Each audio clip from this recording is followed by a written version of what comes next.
How do you define poetry? Not the dictionary definition, but the poetry that is you. My poets had the assignment to define poetry for them, and our next poet, Sasha Silverman, will tell you what poetry is for her. Poetry is by Sasha Silverman. Poetry is your life. Poetry is all your emotions. Poetry is the world around you. Poetry is that moment when your pen touches the paper, your expectations unleashed. Poetry is the way you take on life. Poetry is comedy, romance, and horror. Poetry is never ending. There is no limit. Poetry is what you want your life to be like. Poetry doesn't really have a definition. Poetry is anything you want it to be. Poetry is your own style. Poetry is when you feel unbroken.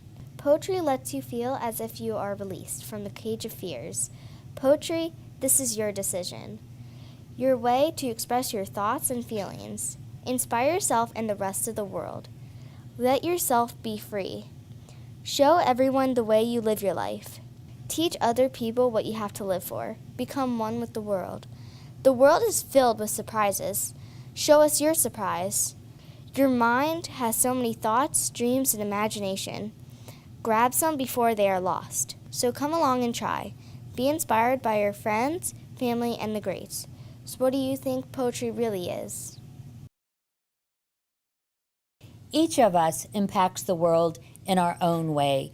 Each of us helps each other become who they are meant to be. Our next poet, Carson Rudolph, finds that you make me me. You Make Me Me by Carson Rudolph. As I lean against the windowsill, thoughts running in my head. As I'm looking in the back alleyway, I see all but a red bicycle leaned up against a brick wall, as if I am talking to it. You make me think of life, of how we all have times where we all are left out. The curtains sway back and forth. Leaves from the tree fall to the ground. Wind gustling, and the same bicycle sits there with its wheels spinning as a brain's gear turning and says, "You make me have a better future." On our wall, it says, a poet looks over what others overlook and then helps them to see it. Our next poet, Akila Shaw Davis, will help you see the poetry, the song of nature that she sees. Songs of Nature by Akila Davis Shaw. Listen to the way the leaves fall on the ground, or the way they rattle when the breeze hits them. Listen to the way the grass purrs like a cat dozing off in the sun. Close your eyes and smell the sugary air of a summer day. Feel the rain drip onto your face as you bask in nature's glory. Let the delicate wisps of butterfly wings run shivers down your spine, and close your eyes as you ask them why while they fly by. Watch the squirrels eat the mushrooms, smiling at their delight.